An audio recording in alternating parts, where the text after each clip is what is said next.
Remember when he sees his dad for the first time? What's he do? You don't remember? I forget. If you Oh my triggered God. my memory. So he goes. Daddy! So everybody's like, oh, you got a, what is it called? A Christmas gram? Oh, yeah. Yeah. And so then he's just like, okay, go ahead, just sing it. He's like, what? He's like, what? And then he's just like, and so then he goes, how does it go? I've heard it so many times, I can't believe I can't remember the song. I'm here with my dad. He starts like that. And he didn't know I was born, but I'm here now. And guess what, Daddy? I love you, I love you, I love you. Like that, right?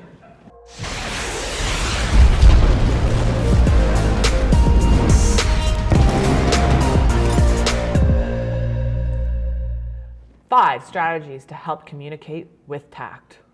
There are 5 strategies that we're going to talk about today about how to communicate with tact. So I'll go through them all right now, and then we'll go through them again and talk about each one individually, same as we always do. Let's do it. Cool. So we have number 1, create the right environment and think before you speak. 2, determine the appropriate time. 3, choose the tone of your words carefully. 4, watch your body language. And 5, never react emotionally. Okay. I need to honestly, personally, do all 5 of those on the daily. Yeah? Yeah. Because the emotionally thing, that's when I was talking about previous episode about getting so frustrated. Yeah. Then you're emotional. Yeah. Yeah. Exactly. All right, let's go back to number 1. So create the right environment and think before you speak. How many times have you spoken too quickly and then regretted it? All the time. I honestly don't feel that way. Yeah. About you? Yeah. Yeah. I tend to be very careful with my words. I tend to be very quiet. You do. You know, like I'm very held back in speaking out. So I'll think a lot before I'll say something. And some people take that in different ways. Like, I think of Barack Obama when I think of this. okay. Because he's probably one of the best speakers I've heard speak. And I'm not like a pro on knowing who's best or anything, but Right. just the way he talked, I liked listening to him. Yeah. And I'm not usually one to listen to like politician stuff and all that Right. stuff. But yeah, he would really talk like this. He would think about what he was going to say next. Do you know Right. what I mean? And I just liked actually watching him, his thought process, thinking about what he's going to say. Like, what is he going to say next? Like, but it's like he knows but doesn't know. I don't know. Okay. But so he's a good example of thinking before you speak. Yes, You feel, that's and what so I'm and going yeah, I to. agree. He's a very eloquent speaker. There's others that I think are really good. Tony Robbins, for example. He's always very solid when it comes to like the responses he gives to things. Yeah. And you know what? All of that really comes from practice. I'm the worst talker ever. Why would you say that? For one, I don't know how to form a sentence half the time. Like our last episode. And 2, I don't know what it is. I haven't practiced it enough.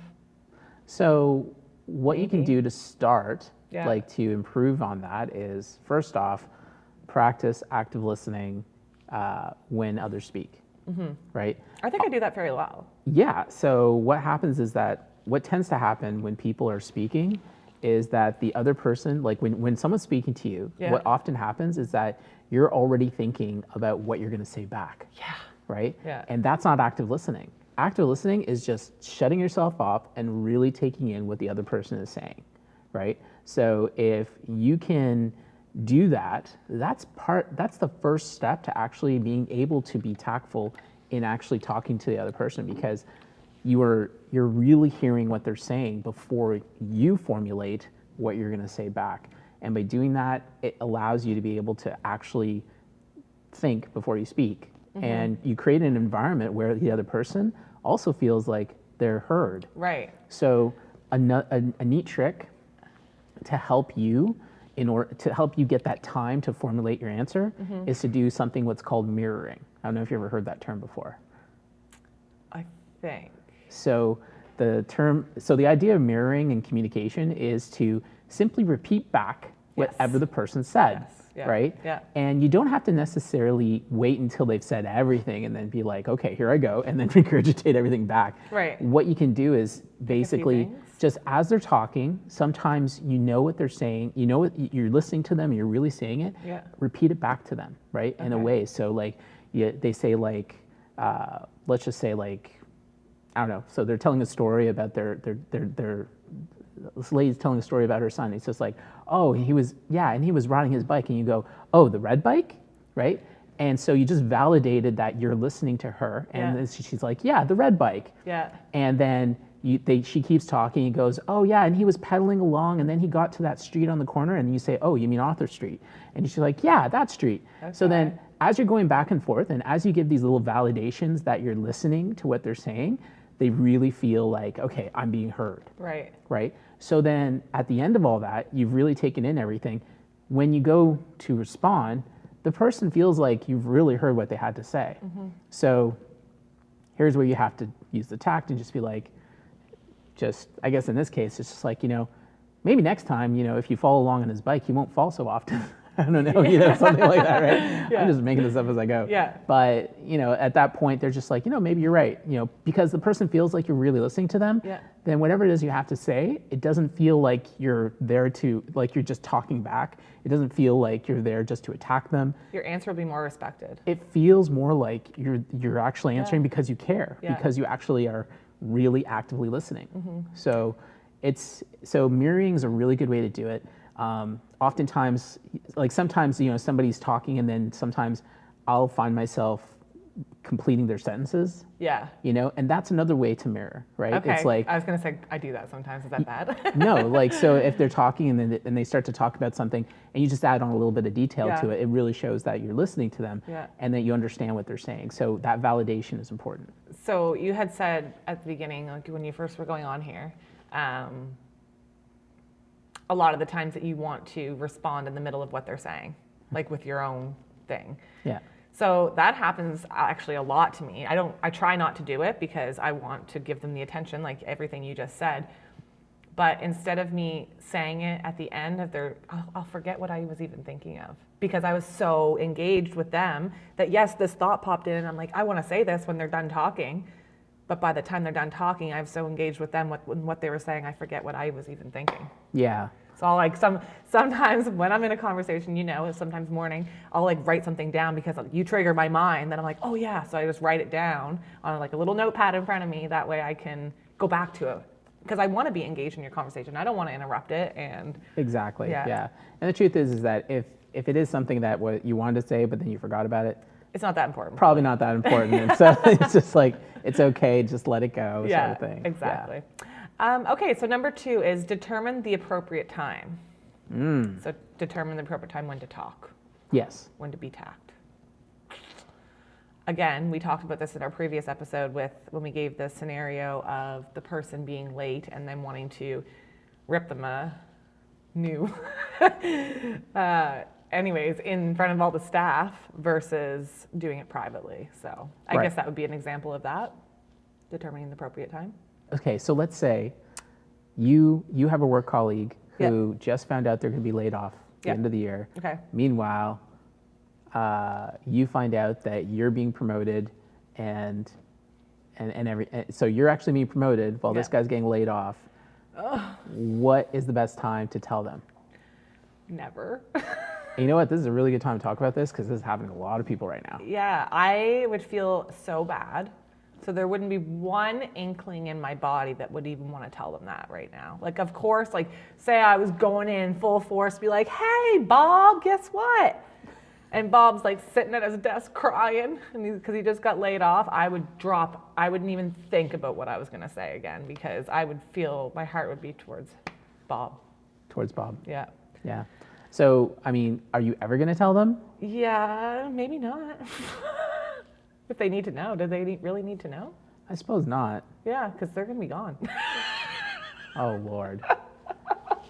Unless, Lord. I mean, they could be like a friend as well outside of work. So that would make it even harder. Yes. So let's give it that instance. Well, I would eventually tell them, but I would probably wait till they got a new job, maybe. Okay. I You don't would know. wait until they got a new job so that you can tell them that, I don't know though, because got a you also promotion. should be proud of yourself. yeah, that's what I'm And thinking. you should be screaming it from the rooftops if you want. Well, is that tactful? It's not modest, that's for sure. It's not modest either, no. Yeah, I don't know. I guess you'd have to wait for the right time. You probably wouldn't know when that was going to be. Well, again, this comes down to the appropriate timing. So Yeah. the truth is that if somebody is hurting Yeah. because obviously in this situation, they just found out they're going to lose their job. Yeah. And in that scenario, they're probably scrambling in their minds about what they're going to do next. Yeah. So rather than getting into about your promotion, you of course want to start helping them out in terms of what are their next steps and get them thinking about, okay, let's focus on where you're going to go next, right? And that sort of thing. And then I would probably once they start to look, I'd probably want to tell them about that time that you got the promotion sort of thing. Because let's be honest, it's not going to stay secret for long, right? Like how long is it until the rest of the office knows you were promoted? I don't know, but this is why I'm a terrible tact person, because I would feel so bad the entire time and I would probably just keep it to myself. Right. But I think what you're saying would be the right direction, but I would have a hard time doing that. Right. And I think a lot of people would. Yeah, I think a lot of people, like you said, would probably just say nothing at all. Yeah. They would just like keep it to themselves Yeah. and just wait until they go because they're going to be gone, like Yeah. you said, Yeah. and then just like bury it. Yeah, exactly. Yeah, But that's not being tact. not being tactful, not telling a truth that's hard to tell. Right. So I think that if you can just simply be there for them, lead them in the right direction, and then once they start to get into that groove, then I think that at that time, because let's be honest, I mean, if they're a colleague and they really care about you, Yeah. they will be happy for you that you Yeah. did get a promotion. Yes. But some people tend to, I guess it depends on the person too. Yeah. If they really do care about you, they're going to be like, oh, I'm so happy for you. That's great, Yeah. right? But if they are just kind of like I don't know. And go home and cry themselves to sleep. Mean-spirited. If they're mean-spirited, then they're going to turn around and go like, oh, well, look at you. Look what happened to me, sort of thing. Yeah. All about them, not about you. Right. Then it's good they're going anyway, I guess. Yeah. Exactly. So, but let's just say that there's somebody you care about, and you want to see them do well. So they're going to leave at the end of the year. You got a promotion. Help them along to get started on their way, and as they get started on their way, you can share with them the news and make sure it's the right time, right? And make sure that you can see that they're in a good state of mind, Yes. right? Yeah. So that if they're still like hemming and hawing about not being able to find another job, or they're just worried about their finance or something, just don't say anything at all. Like, make sure you're thinking about them first, right? Think about them first and then put yourself second. That's how you can more easily find an appropriate time. Right. Wait for the opportunity. Yeah. Yeah. Don't wait for the opportunity. Create the opportunity. I like that. Yeah. Yeah. I gotta be more tactful. All right. So number 3, choose your tone of words carefully. So there's something here that says avoid starting the sentences with the word you. Okay. This reminds me of my mother, because her father was the one who ended up saying something to her, saying you shouldn't start your sentences with you should. Okay. If you're better off to get a better reaction out of the person if you're saying, I think that this can be done, or have you tried thinking this way? Not you should do this. Right. You know what I mean? What's the difference? I don't know. Because just because they said you should, you're wanting them to come up with the idea more so than you telling them. Yeah. So one approach is you sharing an idea. Yeah. Another is telling them what they should do. Yes. Right? Yeah. So exactly. Saying you should, or you really need to, or something like that, that's essentially passing judgment, saying this is what you need to do. I command you kind of thing. And that's something that we immediately will resist, right? Because it didn't come from within, it came from somebody who was telling us what to do, and that never goes well. Yeah. So you want to choose your words carefully in terms of the tonality in those situations, and also don't use the word you when you start off. So I think that the tonality is also very important. So when it comes to communication, overall, we use words, we use tonality, we use body language, right? So the tone in the approach you take has to be very empathetic, right? Not sympathetic, empathetic, right? There's a difference. What's the quick difference between those? So sympathy is when you sympathize. So You feel for them. well, that's where you actually feel. You can sympathize when you've been through the same sort of thing they have, and you feel the same way. Okay. Right? But in those kind of situations, that's not really helpful because now it's almost like you're taking away from what they're experiencing, trying to make it your own, right? To empathize is to understand like where they are and how they're feeling, and not connect yourself with it, right? So if somebody, I hate that. What do you mean? I hate when people do that. Like if I'm like in a moment and I'm thinking about a moment, right? If I'm in a moment and I'm on a rampage to one of my friends or family members, and then at the end of it, they're like, yes, well, this happened to me before. And I'm like, can you just listen to me for a second? Yes. Like, gosh. And yeah, so, okay, I get the difference now. So what they were, I think in that situation, they were trying to sympathize, or were they saying it was something else? It was trying to sympathize. Yeah, but exactly. it pissed me off. Exactly, Yeah. right. So sympathizing is not good. No. Empathizing is very good, right? Okay. We want to be more empathetic to other people. Yes. Right, so that's the difference. Yeah. And when you have a tonality of when your tonality is one of understanding and listening, then when it comes to being that's the way you can be tactful. Because as long as the other person feels like they're being listened to, as long as the other person feels the empathy that you're projecting in terms of like caring for how they feel and caring for what they're saying, then whatever you have to say then has a lot more meaning. It has a lot more, it has more meaning. Yeah. It's like it will, even if it's hard, it doesn't feel like judgment. Right. Right? It feels more like you're here to help me. Right? So making sure you're not saying, like I could say it in the nicest way even, and even though my tonality might actually like even disarm that. Yeah. If I say, like you really should maybe dye your hair red. I know. But I said it in such a way that was like, it wasn't necessarily like, if I said it in a different way now and said like, you should really dye your hair red. Yeah. That's a different kind of tone. I feel like the nicer tone is more manipulative. Yeah? Yeah. Yeah, well, because I was saying something that was basically a command. And it was something that you wanted, but that you were I saying want, it in a nice way. But I'm saying it in a really nice, smooth way, Yeah. right? So then it's just like, so it sounds nice. Yeah. And your mind takes that in so that the words are almost like, because the truth is when we communicate, 5% of it is the words themselves. Yeah. 32% of it is the tone, and the rest is body language. Like, believe it or not. Really? Yeah. That's so a nice fact. That's why like people are struggling so much to communicate with one another when we're wearing masks everywhere, right? Yeah. But what happens is that the tonality is so important. Like it's more important than the words themselves. Yeah. Right.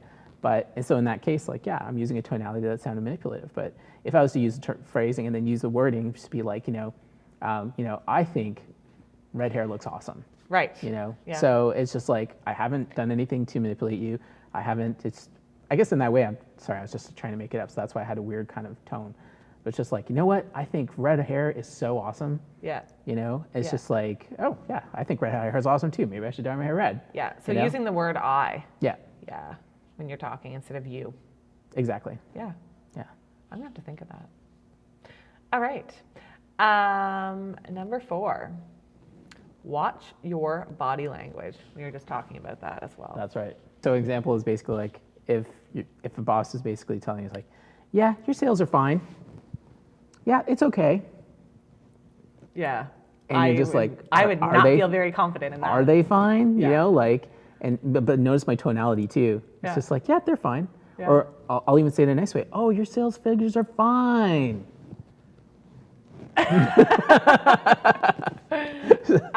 You said something last, and how much was body language? 35%, 32%? No, the tonality is 32%. The rest of it's body language. Oh, okay. I So- completely agree because I'm a very much people watcher. I like to watch what they do and how they do things, and Yeah. I would call that out in a second. Like if somebody like has their arms folded, like I even catch myself folding my arms talking to somebody sometime and thinking I make a point to put my arms down because I'm like this is rude. I feel like It's, well, not rude, but crossing your arms is a very defensive posture. defensive. Yes, Yeah, that's it's the a word. defensive posture, and people will think that, okay, I'm on the defensive, and Yeah. I'm, you know, and this is the kind of thing. There's all kinds of science behind the types of things that we do, even with our hands. And mouth twitches and Yeah, the facial expressions, Yeah. we need to see that. Yeah. And then there's things like when people are sitting at a desk, if they like, there's different things. Like if I was sitting at a desk and doing this, yeah. like this is, I think this is called the King's Crown or something. Okay. And it means that I have a certain thought process happening when I start to do this. Then there's other types of like hand holdings and excellent. It's like, Mr. Burns, excellent. Right? But there's all kinds of meanings behind these different ones. I don't recall them offhand, but essentially when we do these things, we're projecting certain types of, subconsciously, we are projecting certain messages to everybody who's around us, right? So, and this is all done with the different kind of postures. Are we sitting back? Are we relaxed? Or are we like lunging forward? Are we slunched over? Are we very alert? These are things that our mind picks up all the time, and it's how we interpret whatever it is that we're trying to communicate. So it's really like the body language is so important. And if you don't get it, like if you take an approach like we just gave with the example, Yeah. it's just like, like this, and what's going to happen is that you're just going to send a mixed signal. Yeah. And you're not going to be tactful at all. No. Right? Not in the slightest. You're going to end up just confusing the person, and you're just going to end up in a situation where the person's going to take your body language and whatever you said as the opposite and feel like, okay, you're not being honest with me, right? So tactfulness includes watching your body language and making sure it conveys the meaning of what you want to have said, right? So if it's something that you want to, if you really want to be attentive, like let's say when it comes to listening, right? Do you feel like you're listened to if somebody leans back and just goes like this? Or do you feel they're listened to if they're leaning in like this, like forward to you? I guess it depends what they've just told me, because if it was something like amazing, they'd be like, wow. Well, that's a reaction, right? That's a reaction. But ongoing, people feel listened to if somebody's leaning Yes, in and you're actually. more so like, Yeah, exactly. Yeah, People I are can see leaning that. in and they're actually like paying attention. They're actually eager, because physically we start to move forward, right? So. what does it mean like when you're like playing with something in your hands the whole time you're talking to somebody? Like I do every episode with this. Because I'm like, oh my gosh, I wonder what he thinks when I'm like wrapping this around my finger, like just talking. I don't know. Is that just a form of, I don't know. Like, what do you think of when you see that? Do you even notice? I haven't really noticed it, honestly. Okay, good. But now that you mention it, it's kind of annoying. But Okay, no. let's talk about this for a second. But I don't think it's really. It's probably just a nervous kind of thing. So Yeah, maybe. I don't read too much into that. Right. But yeah, when it comes to your body language, you want to be make sure that whatever it is you're saying and the tone you take is also has integrity with your body language. Yeah. So you just have to have integrity all about to be tactful, Yeah. and it'll come through. Yeah. I think making eye contact and not crossing your arms is probably the top two, honestly. And Absolutely. maybe leaning in too. Yeah. Top three. We'll give it a top three. Yeah. I rarely cross my arms. The only time I think I cross my arms is when it's just to make me feel more comfortable. Sometimes and if I'm that's like, usually why I'm doing it, but then I realize it might be coming across bad to them. yeah. Yeah. So usually it might be like, you're leaning against a wall and you're just Yeah. put your arm somewhere. Yeah. Sort Yeah, of thing, exactly. right? Yeah. That's about it. But if I'm talking to somebody, I rarely would cross my arms like that, unless I do want to be defensive. Yeah. Yeah. In this case, it's like, yeah, this is what's happening now, and I'm on the defense now, so you better watch out. So I'm sure you'd be tactful in verbally communicating that as well. yeah, I would do my best. Yeah. Okay, so number 5, which I think would probably be the hardest one, never react emotionally. So it's hard to communicate tactfully when you feel angry or upset. Give yourself time to calm down before you respond. I 100% agree with that. I think my emotions are more like I cry a lot. I don't cry a lot, but like I will get to the point where I'm just like, I just want to cry, whether it's happy or sad. So can we like erase this for a second? I don't know what I'm trying to say. Okay. Okay. So Number 5, never react emotionally. Right. So if you are in a state of frustration, or you're angry, or you're sad, or whatever it might be, if you are not able to, if you're in a state where your thoughts are not able to be clear, then you are just going to go off the handle, and you are going to say things and do things that are not going to be tactful whatsoever. a trick I actually do with that, Kellyism. I will write it down or go on my phone and write a note and just go off in that note. And then say it's a message that I'm wanting to send somebody, but I'm like livid right now. So I'll go and I'll write this in a note, but I'm not going to send that to them. Once I feel calmer, I'll go back to that note, take a few things out of it that I did say, leave some stuff there too, because I might end a friendship or, yeah. But that was a good way for me to get through the emotional, to say something tactful to somebody. Right. Yeah. The thing about, and then you feel crazy when you read it later. You're like, holy crap, did I really think and read that? Write that? Yeah, that's probably a good tip. So yeah. I think, I've seen messages like that before, and I could tell that sometimes, like, I've made messages like that before, and you just think you're just going off, and you're just like da da da da, and you just have to get out. The problem is that you're using messages. You're not actually talking to the people. Yes. Right. So you're in that little 5% of communication piece, and you're trying to fit it into all these texts, and it's just not going to work. So you might feel like you communicated something, but really the other end didn't really receive it the way you think you did.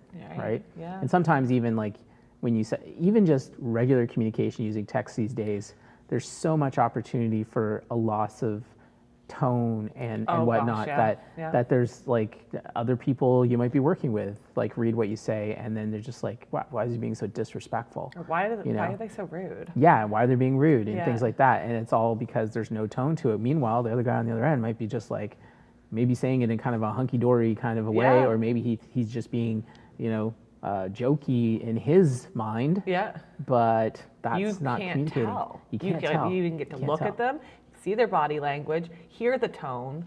What's another thing that we just learned? You can't see the body language and the tone, that's it. Okay. Yeah, you saw the words. Yeah. But you took a different meaning to the words. Right. So it's words, body language, tone. Yeah. So in terms of being emotional, it's, imagine you get messages like this and you start to get emotional because of these messages, because you interpreted a certain way and you thought there was a certain tone to it. And so then at that point, if you're going to be tactful, you need to take a step back, and you actually have to start to think, okay, hold on, like maybe it's not what I think it is. Yeah. And then maybe even just prompt them back, like send the message back to be like, hey, can you tell me a little more about what you mean?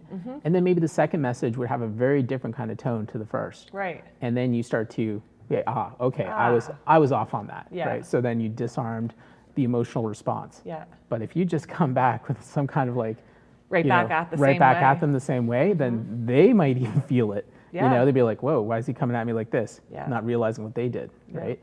So in today's world where there's so much text messaging stuff going on like this, Especially with companies working virtually nowadays. oh yeah, Yeah. yeah, it's a huge issue. And like different cultures, Yes. that makes it hard too, because the way that I might word something might be different than the way somebody else words something from another culture. And I don't know, like maybe they thought what I was rude, but really I'm trying, like, it's, messaging. That's a, Yeah, when it comes to different cultures, Yeah. it's a much bigger thing because Huge. there's some cultures that really expect, somebody who's younger, Yeah. who doesn't have experience. You are young and experienced. Yeah. You need to learn for yourself. Like Yeah. you need to learn how to, like, usually the attitude is like, look, I'm senior. Yeah. I've got experience. I know what I'm doing. And here you are trying to tell me what to do, right? Yeah. Kind of attitude. And it's like, oh, here you are trying to say that you know better, Some young people feel like, especially in our culture, like especially when it comes to in North America, they think everything's flat, yeah. right? They think that it doesn't matter how much experience you have, doesn't matter, you're equal. you're all equal, Yeah. sort of thing. And so then when they come at other people who actually have more experience and they approach them that way, it looks to them it looks like to the people who are senior, very disrespectful, Yeah. right? And so then what do? They respond in kind.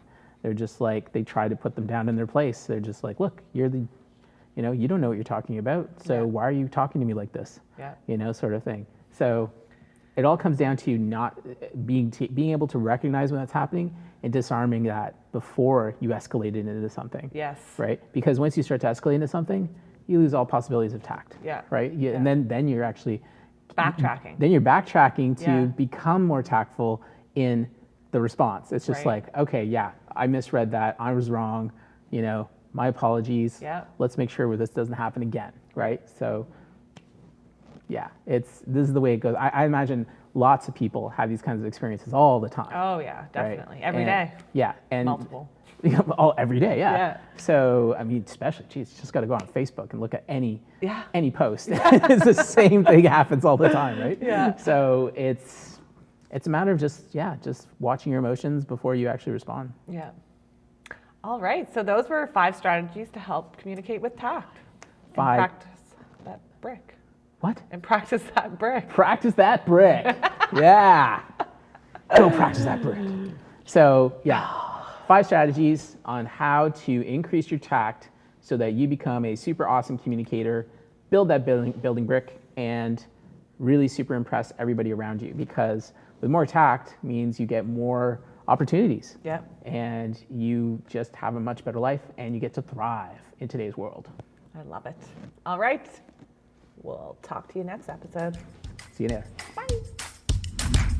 Thank you for listening to Enter the Bunker. Make sure to follow us on Instagram, where you can share your story and also look at behind the scenes of how we make our podcast. You can watch the video version of this podcast on YouTube by simply searching Enter the Bunker. Tune in next time as we launch into thriving.